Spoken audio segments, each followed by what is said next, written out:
never make a wage, no. Money, money, money, money, money makes the world go round. I need money, money, money, money, money. Money got me feeling down. They said go and chase your dreams, but never told me that I have to wake up. Hey everyone, how are you doing? Welcome to the last Money Conversations with Mars for the 2023 year. Decided, folks, that I needed to take a step back, regroup, revamp, refresh, and come back better than ever. Sometimes we have to make those hard decisions to do the things that will benefit you in the long run. And if I'm better, then I can give better. So I will be taking a sabbatical, hopefully to return in the new year.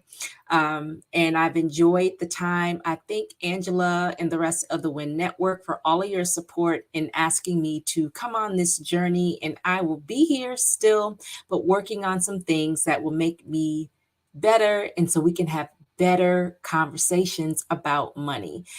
Improving is always the way to go. Fortunately, when you are balancing work, business, family, and then taking care of your mental health, sometimes you have to take a step back. And it was a very hard decision for me to make, but it's the best decision. And I will see the fruit from the hard decision in the long run.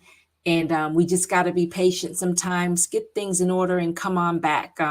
Other times, we can kind of juggle and figure it out. But then there are times when it's just better to take a step back. So that was best for me. And again, thanking Angela for all of her patience and working with me and understanding. And it's been great. So 2 weeks ago, we talked about income statements.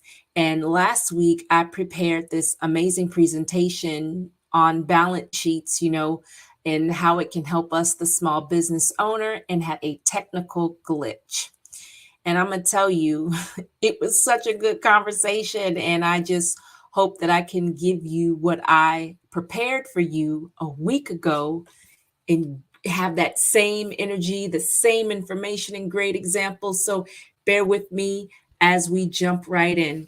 So I'm going to share my screen. Let's see here, share screen. And we're going to talk about these balance sheets. All right, so here we go. Let me put this up. Now, what I'm going to do, folks, bear with me. Just going to double check. Want to make sure I'm not having any technical glitches. So let's talk about these balance sheets. So what is a balance sheet? A balance sheet refers to a financial statement that reports a company's assets, liabilities, and shareholder equity at a specific point in time. So this balance sheet enables you to see where your company is, to see what your assets are, see what your liabilities, and if you have shareholder equity, you can see what's going on, pinpointing a specific point in time, and you're looking at your numbers. A financial statement. A balance sheet is a financial statement that provides a snapshot of what a company owns and owes, as well as the amount invested by shareholders. So some of us may have investors, some of us may be looking for investors. So when you get that together, for those who are looking for investors, you will be able to put that on your balance sheet. For those who already have investors, you should have a line on your spreadsheet for shareholder equity. All right, so we're going back to school here. Some of us took accounting. You may have taken it in high school, you may have taken it in undergrad, but this is a very old equation. Assets equal liabilities plus shareholders' equity. So a company has to pay for all the things it owns, right? Those are the assets. And we talked about assets. Remember, assets and liabilities. So they're paying for all the things they own by either borrowing money, which is taken on a liability, or taking it from investors, issuing shareholder equity. So let's say your business needed shelves to hold your inventory or building, right? You may not have the money saved, so you would take out a loan.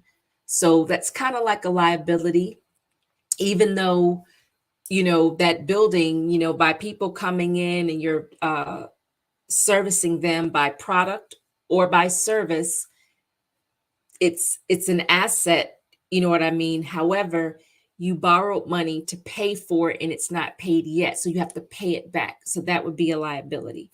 Or if you're taking the money again from the investors, you're issuing shareholder equity.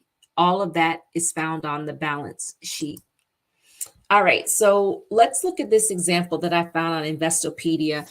You've probably heard me say Investopedia is a great resource. Whether you have a business or not, you can go to Investopedia and learn about all things financial to get a better understanding. So many diagrams and examples, and they break things down. And I have found it to be very, very helpful over the years. So what does a balance sheet tell us? We've briefly talked about it already. These are examples. I like visuals. So if you are a visual person, you see your assets, cash, inventory, property. You see your liabilities, rent, wages, utilities, taxes, loans. So you see how I said how, if you're buying a property, it is kind of like an asset, but what you're paying for each month is the liability. And then shareholders' equity is retained earnings. So if you want to get a better understanding, maybe you want this diagram, go right to Investopedia and you will find this amongst others that may be better, give you a better understanding. All right, so assets. An asset can be thought of something that in the future can generate cash flow, reduce expenses, or improve sales, regardless of whether it's manufacturing equipment or a patent. So assets generate cash flow. All right, so keep that in mind. What are the types of assets? So we have several. We have current assets, fixed assets, financial assets, and intangible assets. All right, what are current assets? These are short-term economic resources that are expected to be converted into cash or consumed within a year. So that would be cash and cash equivalents, accounts receivable, inventory, and various prepaid expenses. So those would be your current assets. Your fixed assets are resources with an expected life or greater than a year, such as plants, equipment, and buildings. So these are long-term assets. You may be able to depreciate these assets. And if you have a very, very good tax accountant, they can show you what this should look like on your taxes. There are some great software programs out there where you can do your own, but I feel, or it's in my opinion, if you're getting to the point where you have buildings and property, you may want to bring in someone who went to school specifically for that, someone who is certified, someone who keeps up with the updated tax laws and policies and things of that nature, because they're going to be able to do the appropriate things to prevent you from being audited. So that is one of the downsides of using these little boutique type tax firms, because if they do something wrong, because typically you have these places, the places you see, you may be driving around and you may see people holding signs, or you may hear a commercial on the radio or on the television, and their focus is getting you this big, huge refund. Okay. You just want to be careful that they're following all the laws. I cannot tell you how many people I've sat in front of who took their taxes, anticipating the huge refund, and they were audited, or they ended up owing lots of money and they didn't find out right away. They would find out like a couple of years later, 3 years later, and then they owe this huge sum of money. because someone did something that may not have been quite illegal. Maybe it was in the gray area, who knows? You want to find someone who is licensed, someone who keeps up with tax laws, really not someone who is trying to work around the system, which comes to bite you later. You know that when we submit our taxes, whether we do not have a business yet, and we may use one of the online programs, and we may submit it and we may say, oh, look, I'm receiving this amount. But then maybe a month, maybe 2 months later, you receive an envelope from the IRS and they have done it again. They've plugged in your numbers again and they may show a smaller balance. If you're lucky, you will receive a larger refund. However, they're going to check the work. So make sure, again, I cannot stress and emphasize, and I'm not telling you what I heard, I'm telling you what I have seen. People having to borrow from their 401ks, take out loans to pay back the taxes, because if you've ever owed the IRS, that is a very, very, very hard bill to get rid of. I know firsthand. They tax you, or not tax you, but they tack on interest and late fees and penalties and whatever else that they can put on the bill. They're going to put it on there, and you're making these payments. You don't want to end up in that situation. So find a proper tax accountant. And if you need one, message me because I know a few.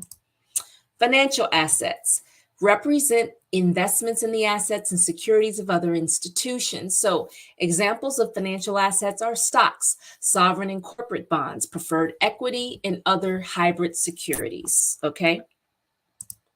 Intangible assets. These are economic resources that have no physical presence. So we're talking our patents and trademarks and copy. Let me tell you, if you have something that needs to be trademarked, if you need a patent or copyright, that is something that you need to have. You do not want anyone taking your idea, taking your product. Maybe your product has a specific recipe. Well, you know, people can go in, switch things around, and now it's theirs. So make sure you have your paperwork in place that is for your protection, and then so you can continue to make money from it. You also want to check to make sure no one else has that name or that idea or that visual. Get a good lawyer.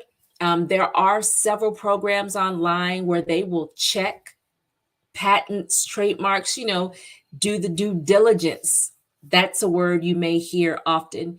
Due diligence, to make sure that somewhere down the road, someone isn't going to pop up and say, hey, I had that first. But if you have your paperwork in order, you're not going to have to worry about that, you know, because it happens, you know. So these are assets, even though they have no physical presence. All right. So thank you, Investopedia. Like I said, amazing resource for all things financial. All right. Let's look at a balance sheet example. So this is Teddy Fab Inc.'s balance sheet for the year of 2100. So you see their current assets, cash and cash equivalents, accounts receivable, inventory, prepaid expense, investments. So we talked about that. Let's look at their property and equipment. They have land, buildings and improvement, equipment, less accumulated depreciation. That is where your tax accountant is going to come into play. Again, software will calculate this for you, but my whole thing is, and I learned this as a young person in corporate America, share the blame. Get you someone who has that CPA behind their name, because if you're audited, they can go to bat for you. And plus they did it. It's their signature. And you can say, excuse me, I paid you good money. Can you come and help me out? And they're going to help you, because oftentimes it's part of their package. So whatever letters that need to be written, and they know the terminology, they know how to write it. To me, when you're this successful building those assets and things, you need to have people in place. You think about different celebrities you may know who have gotten in trouble with the IRS. just the ugly, ugly, ugly thing we know of people. Remember Red Fox?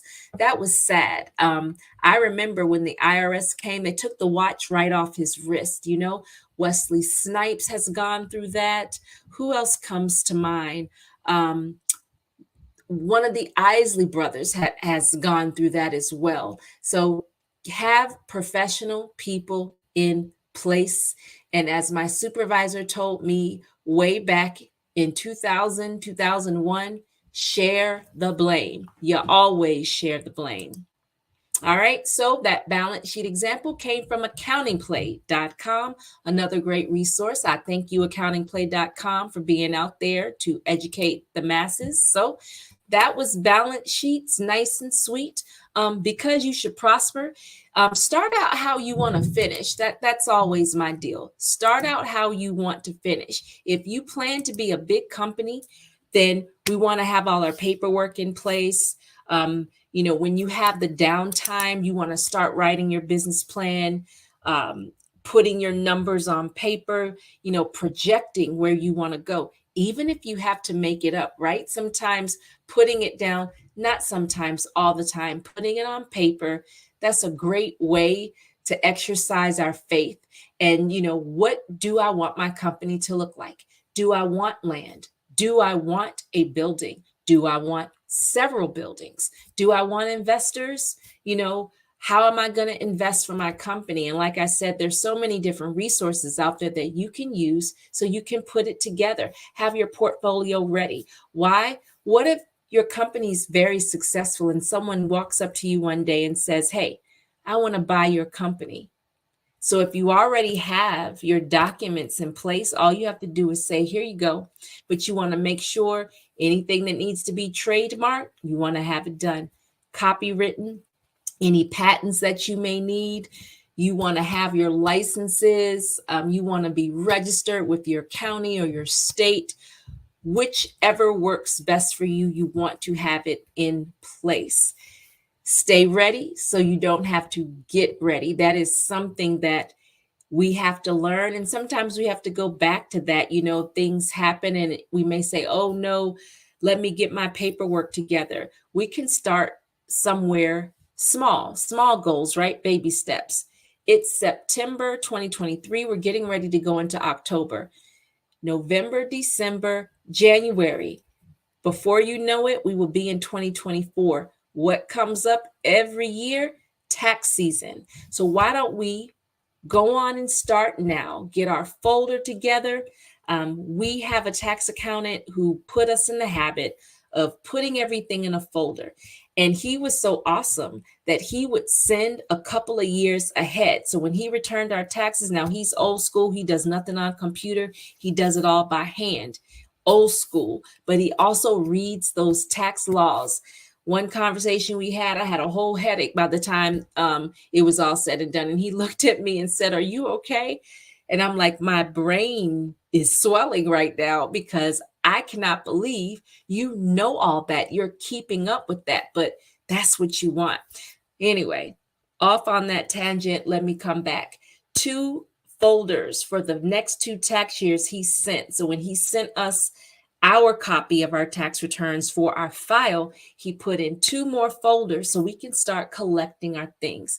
If you have not started to calculate your mileage, for your meetings, your networking events, how much you paid, your vendor events, you want to start typing that up. I don't know, what would you like to use? Google Documents is free, or maybe you have the Microsoft Word suite, or you want to write it down. Whatever works best for you, start now. So in January, you're not behind the 8 ball. Get that mileage together, type it up. I have seen, so once upon a time, I used to moonlight in a tax accounting firm, and I would go back during tax season as a part-time job. And I just did it because, again, I just like being in the environment, the hustle and bustle, because it's really, really busy. If you know an accountant, if you know anyone who does taxes, any bookkeepers, then they're about to be really, really busy. And so I would help them process the tax return. So after the accountant has put everything together, I would look through everything to make sure everything was there, package it all up to mail out. Sometimes they would give me things to, they would give me bookkeeping activities that, insert the numbers into the program that they used. And that was so they could spit out different financial statements. It's a pain in the butt for someone who does taxes or bookkeeping to bring them a pile of receipts. Don't do that. If you like your person and you don't want them to turn you away, you want to be a long-term client, that's awful to bring them like a pile of receipts, unless you're paying them additional money for them to go through all of those receipts and try to figure out what, who, when, what is this for, especially if you have several businesses. That's a pain in the butt for them. So why don't we start now? Start out how we finish. And that can be our first step toward getting our financial paperwork in order. Because with financial, I don't care whether it is a personal budget or for business, organization is going to be your friend. It's going to be key. And if you can stay organized by putting all your tax documents in a file folder, it doesn't even have to necessarily be in chronological order. But if you can do that, or you write it down, or maybe you keep an app on your cell phone to track your mileage, that would be perfect for you. And then that way, you're not scrambling to figure out what you've done over the course of 12 months. That is the biggest headache. So don't do that to yourself, okay? Well, that's my time. I've enjoyed being with you on Money Conversations with Mars. I hope you found the balance sheet discussion helpful. You may want to go in and do a little balance sheet for yourself, even if you don't have everything that was shown in that example. Just start and see. Get into the habit of doing them. If you go back and listen to a couple of weeks ago, we talked about an income statement. Put one together for your business to see what it looks like. Get the feel. You may find yourself wanting to hire someone who just does those for you, or you may be able to find some sort of software that'll spit it out. So you can get into the habit of reviewing your own financial statements. So when you're speaking to an accountant or a bookkeeper, you understand what they're saying, because that's the other thing. We want someone qualified, professional, with the right license or certificate, what have you. But we don't want to put 100% blind trust, because if it's our business, then we ought to know what's going on, because if not, they could be doing whatever and we would never know. So we may not go and get a CPA, right? Who has time for that, right? That's not my background. That's not what I do, but I want to have a general knowledge. So if you tell me I have this, this dollar amount in assets, this dollar amount in liabilities, I want to know what that is. I want to keep up with the amount, and I always want to have access to that. Does that make sense? All right. So don't forget that the Fab Five is coming to you Monday through Friday, 7 o'clock a.m. Eastern Standard Time until 7:30.